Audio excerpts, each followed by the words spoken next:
ಎಲ್ಲರಿಗೂ ನಮಸ್ಕಾರ. Welcome to my channel. Subscribe to my channel. 4ನೇ ತರಗತಿಯ ಕನ್ನಡ ಪುಸ್ತಕದ ಪಾಠ 5 ಅಜ್ಜಿಯ ತೋಟದಲ್ಲಿ ಒಂದು ದಿನ. ಪಾಠದ ಸಂಪೂರ್ಣ ಪ್ರಶ್ನೆ ಹಾಗೂ ಉತ್ತರಗಳನ್ನು ತಿಳಿಸ್ಕೊಡ್ತಾ ಇದ್ದೀನಿ. ವಿಡಿಯೋನ ಪೂರ್ತಿಯಾಗಿ ನೋಡಿ.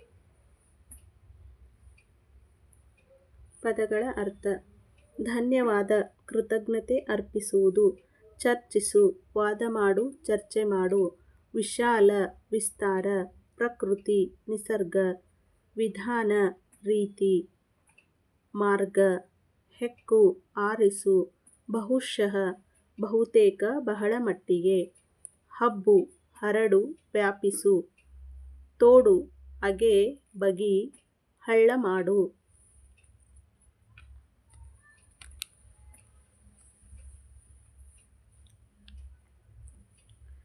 ಟಿಪ್ಪಣಿ: ಮಲೆನಾಡು ಪಶ್ಚಿಮ ಘಟ್ಟಗಳಿಂದ ಕೂಡಿದ ಕರ್ನಾಟಕದ ಭೂಭಾಗ.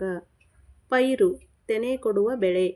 ನೊಗ ನೇಗಿಲನ್ನು ಎಳೆಯಲು ಎತ್ತಿನ ಕತ್ತಿನ ಮೇಲೆ ಇಡುವ ಉದ್ದವಾದ ಮರದ ದಿಂಡು. ನೇಗಿಲು ಭೂಮಿಯನ್ನು ಉಳುವ ಸಾಧನ. ಯಂತ್ರ ಕೆಲಸ ಮಾಡುವ ಸಾಧನ. ಸೂಕ್ಷ್ಮ ಅತ್ಯಂತ ಚಿಕ್ಕದಾಗಿರುವಂತಹದು. ತೋಟಗಾರಿಕೆ ತೋಟವನ್ನು ಬೆಳೆಸುವುದು. ಅಂತರ್ಜಲ ಭೂಮಿ ಒಳಗಿನ ನೀರು. ಬದು ಹೊಲ ಗದ್ದೆಗಳ ಅಂಚಿನಲ್ಲಿ ರಚಿಸಿದ ಮಣ್ಣಿನ ದಂಡೆ. ಹೊಂಡ ನೀರು ತುಂಬಿದ ತಗ್ಗು ಪ್ರದೇಶ. ಅಭ್ಯಾಸ: ಒಂದೊಂದು ವಾಕ್ಯದಲ್ಲಿ ಉತ್ತರ ಬರೆಯಿರಿ. ಪ್ರಶ್ನೆ ಸಂಖ್ಯೆ 1. ಮಕ್ಕಳು ಎಲ್ಲಿಗೆ ಹೊರ ಸಂಚಾರ ಹೊರಟರು? ಮಕ್ಕಳು ಕಿಶೋರನ ಅಜ್ಜಿಯ ತೋಟಕ್ಕೆ ಗುರುಗಳೊಂದಿಗೆ ಹೊರ ಸಂಚಾರ ಹೊರಟರು. ಪ್ರಶ್ನೆ 2. ಸಾಮಾನ್ಯವಾಗಿ ಹೊಲವನ್ನು ಯಾವುದರಿಂದ ಉಳುತ್ತಾರೆ? ಉತ್ತರ: ಸಾಮಾನ್ಯವಾಗಿ ಹೊಲವನ್ನು ಎತ್ತು, ನೇಗಿಲು, ನೊಗ, ಕೋಣಗಳನ್ನು ಬಳಸಿ ಉಳುತ್ತಾರೆ. ಪ್ರಶ್ನೆ 3. ಎರೆಗೊಬ್ಬರವನ್ನು ಯಾವುದರಿಂದ ತಯಾರಿಸುತ್ತಾರೆ? ಉತ್ತರ: ಎರೆಗೊಬ್ಬರವನ್ನು ಎರೆಹುಳದ ಸಹಾಯದಿಂದ ತಯಾರಿಸುತ್ತಾರೆ. ಪ್ರಶ್ನೆ 4. ತೋಟದಲ್ಲಿ ಹೆಚ್ಚಾಗಿ ಯಾವ ಗೊಬ್ಬರವನ್ನು ಬಳಸುತ್ತಿದ್ದರು? ಉತ್ತರ: ತೋಟದಲ್ಲಿ ಹೆಚ್ಚಾಗಿ ಸಾವಯವ ಗೊಬ್ಬರವನ್ನು ಬಳಸುತ್ತಿದ್ದರು. 5. ಶೀಲಾ ಅಜ್ಜಿಯ ಮನೆಯ ಅಂಗಳದಲ್ಲಿ ಯಾವ ಯಂತ್ರವನ್ನು ನೋಡಿದಳು? ಉತ್ತರ: ಶೀಲಾ ಅಜ್ಜಿಯ ಮನೆಯ ಅಂಗಳದಲ್ಲಿ ಗದ್ದೆ ಉಳುವ ಯಂತ್ರವನ್ನು ನೋಡಿದಳು. 2-3 ವಾಕ್ಯಗಳಲ್ಲಿ ಉತ್ತರ ಬರೆಯಿರಿ. ಪ್ರಶ್ನೆ 1. ಅಜ್ಜಿಯ ತೋಟದಲ್ಲಿ ಯಾವ ಯಾವ ಗಿಡಗಳಿದ್ದವು? ಉತ್ತರ: ಅಜ್ಜಿಯ ತೋಟದಲ್ಲಿ ಬಾಳೆ, ಅಡಿಕೆ, ತೆಂಗು, ಕಾಳುಮೆಣಸು, ಕಾಫಿ, ಏಲಕ್ಕಿ ಗಿಡಗಳಿದ್ದವು. 2. ಉಳುಮೆಯ ಬಗ್ಗೆ ಗುರುಗಳು ನೀಡಿದ ವಿವರಣೆ ಏನು? ಉತ್ತರ: ಹಿಂದೆ ನೇಗಿಲು, ನೊಗ ಮತ್ತು ಕೋಣ ಬಳಸಿ ಹೊಲ ಉಳುತ್ತಿದ್ದರು. ಆದರೆ ಈಗ ಹೊಸ ಸಾಧನಗಳನ್ನು ಬಳಸಿ ಹೊಲ ಉಳುತ್ತಾರೆ ಎಂದು ಗುರುಗಳು ಉಳುಮೆಯ ಬಗ್ಗೆ ವಿವರಣೆ ನೀಡಿದರು. ಇಂಗುಗುಂಡಿಯ ಪ್ರಯೋಜನಗಳೇನು? ಇಂಗುಗುಂಡಿಗಳ ಮೂಲಕ ಮಳೆಯ ನೀರನ್ನು ಇಂಗಿಸಿದ ಭೂಮಿಯಲ್ಲಿ ಅಂತರ್ಜಲ ಹೆಚ್ಚುತ್ತದೆ ಮತ್ತು ಬಾವಿಯಲ್ಲಿ ಎಂದಿಗೂ ನೀರು ಕಡಿಮೆಯಾಗುವುದಿಲ್ಲ. ಈ ವಾಕ್ಯದಲ್ಲಿ ಬಿಟ್ಟಿರುವ ಸ್ಥಳಕ್ಕೆ ಸರಿಯಾದ ಪದ ತುಂಬಿ. 1. ಕಿಶೋರನ ಅಜ್ಜಿಯ ಮನೆ ಬೆಟ್ಟದ ತಪ್ಪಲಿನಲ್ಲಿದೆ. 2. ಮನೆಯ ಹಿಂದಿನ ಗುಡ್ಡದಲ್ಲಿ ಗೇರು ತೋಟಗಳಿವೆ. 3. ಮಳೆಯ ನೀರನ್ನು ಇಂಗುಗುಂಡಿಗಳ ಮೂಲಕ ಇಂಗಿಸುತ್ತೇವೆ. 4. ಅಜ್ಜಿ ಎಲ್ಲರಿಗೂ ಗೋಡಂಬಿ ಹಂಚಿದರು.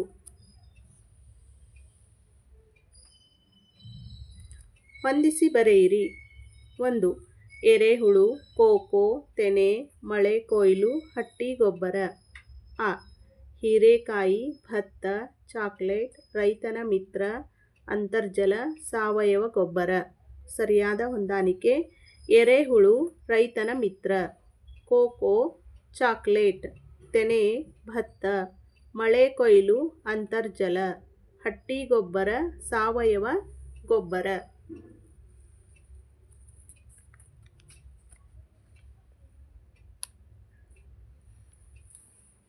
ಭಾಷಾ ಚಟುವಟಿಕೆ.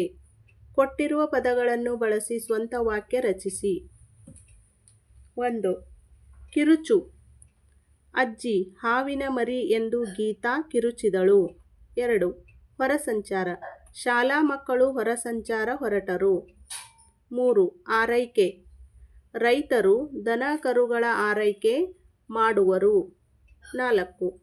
ಹುಲುಸಾಗಿ. ರೈತನು ಸಾವಯವ ಗೊಬ್ಬರ ಬಳಸಿ ಹುಲುಸಾಗಿ ಬೆಳೆ ಬೆಳೆಯುವನು.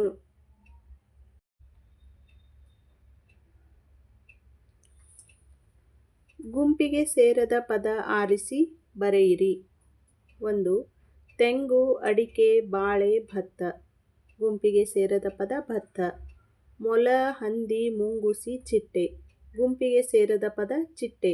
ಸೀಬೆಕಾಯಿ, ಸಪೋಟ, ಅನಾನಸು, ಕೋಕೋ. ಗುಂಪಿಗೆ ಸೇರದ ಪದ ಕೋಕೋ. ಇವುಗಳನ್ನು ಕೂಡಿಸಿ ಬರೆಯಿರಿ. ಉದಾಹರಣೆ: 1 ಪ್ಲಸ್ ಆದ ಒಂದಾದ. ಇಲ್ಲಿ ಪ್ಲಸ್ 1 ಇಲ್ಲೊಂದು. ಹೇರಳ ಪ್ಲಸ್ ಆಗಿ ಹೇರಳವಾಗಿ. ಹದ ಪ್ಲಸ್ ಆಗಿತ್ತು ಹದವಾಗಿತ್ತು.